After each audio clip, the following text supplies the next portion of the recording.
Francesca da Rimini, a name that whispers of love, tragedy, and everlasting poetry. Her story has been passed down through generations, a story that has given inspiration to many artists and poets. Born into a wealthy family in Florence in the 14th century, Francesca was destined for a life of privilege. Her childhood was filled with luxury, but also with expectations and responsibilities. But fate had a different path in store for the young noblewoman.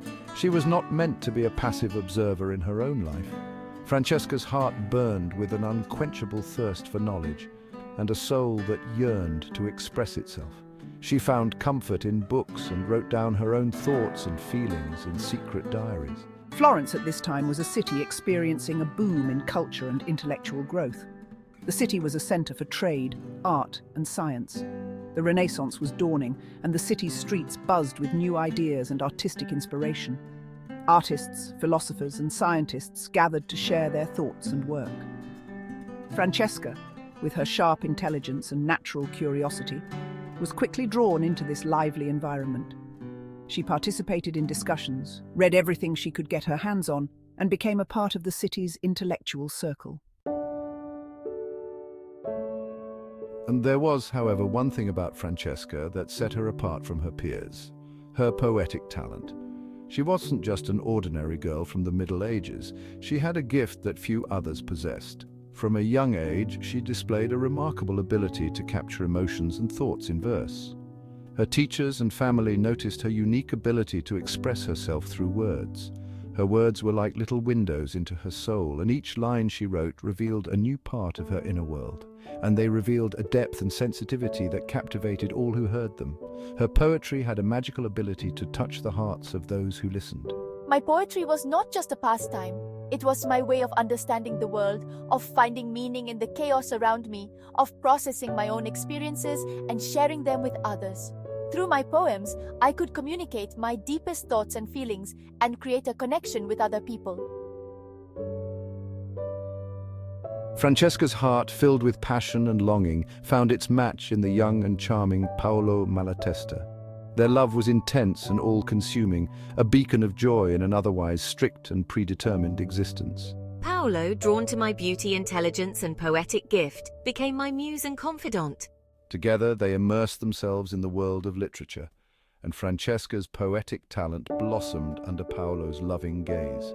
His admiration nurtured her creativity, and she wrote passionate sonnets and ballads that celebrated their love. Her poems from this period are characterized by an innocent joy, a tribute to the intoxicating feeling of being in love for the first time. Francesca's poetry, however, was more than just romantic fantasies. She was a keen observer of human nature, and her poems also explored themes of longing, jealousy, and the fear of losing the one you love. Even in her brightest moments, there was an underlying melancholy in Francesca's work, an acknowledgement that happiness is often fleeting.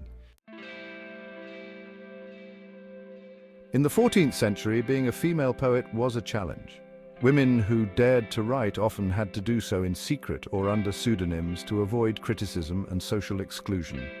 The world of literature was dominated by men, and women were often relegated to the role of muse or source of inspiration, which limited their opportunities to express themselves freely and creatively. Not as creative artists in their own right, they were seen as passive recipients of men's ideas rather than active contributors to literature. But Francesca refused to be limited by society's expectations. She knew that her voice was important and that her perspective could enrich literature. With courage and determination, she defied conventions and made her voice heard. Her poetry was a powerful statement of female independence and creativity. My poetry wasn't just a tribute to love and romance.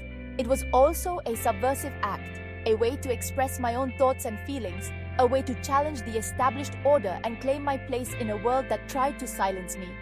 I wrote to show that women could also be strong, intelligent, and creative. Francesca's poetry was unique for its time. She drew inspiration from the Provençal troubadour tradition, but added her own personal experiences and reflections. Her verses were characterized by a rare combination of emotional depth, intellectual sharpness, and linguistic virtuosity.